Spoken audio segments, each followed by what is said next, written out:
क्या आपको भी लगता है कि जेफ बेजोस या एलोन मस्क दुनिया के सबसे अमीर इंसान हैं?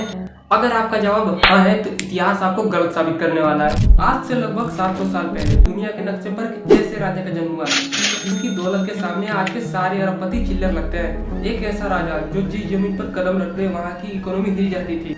एक ऐसा नाम जिसे सुनकर उस जमाने के बड़े बड़े साम्राज्य कांप उठते थे, मासा मूसा।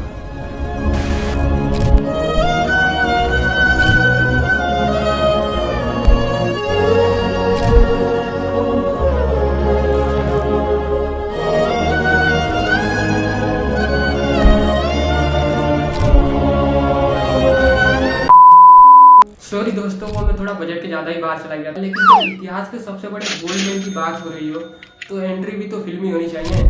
इनका जो हम नाम सुन रहे हैं मासा मूसा, इसमें जो मूसा है उसका मतलब ही राजा होता है, यानी इनका नाम राजा मूसा था। एक्सपर्ट्स और इकोनॉमिक्स के मुताबिक मासा मूसा के पास 400 बिलियन डॉलर से भी ज्यादा रुपए थे, यानी आज के जमाने के लगभग 33 लाख करोड़ से भी ज्यादा। लेकिन ये तो एक नंबर है। कुछ लोग तो कहते हैं इनके पास इतना पैसा था कि उसे हम गिन कर नहीं सकते, इतना पैसा हम सपने में भी नहीं सोच सकते। जेक भाई इधर डेजू लिखा है क्या? इतना पैसा उनके पास आया कहाँ से? बात तो बढ़िया है, आखिर इतना पैसा आया कहाँ से? सालों पहले दुनिया का आधा सोना और नमक केवल मासा मूसा की जमीन पर ही निकलता था। उस जमाने में नमक की कीमत भी सोने के बराबर थी। मैंने आपका नमक खाया सरदार। सर जी, थोड़ा कान की बाली और सोने की सीढ़ी के बदले कुछ नमक मिल जाता, घर पे चाय बनानी है, मेहमान आने वाले। इतने में आपको हाँ इतना मिल जाएगा। मजाक अपनी जगह पर है, लेकिन सच में उस जमाने में सोने की कीमत ऐसी हिली हुई थी।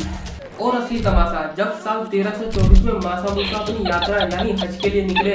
क्या अकेले? अरे ना मुन्ना, उनके साथ था 60,000 लोगों का वीआईपी काफिला। 60,000 के काफिले में 12,000 तो सिर्फ उनके पर्सनल सर्वेंट्स थे। और पता है सबसे मजेदार बात, उन 12,000 नौकरों में से हर एक इंसान ने सिल्क के कपड़े पहने थे और हर एक ने अपने हाथ पे एक सोने की छड़ी ली थी।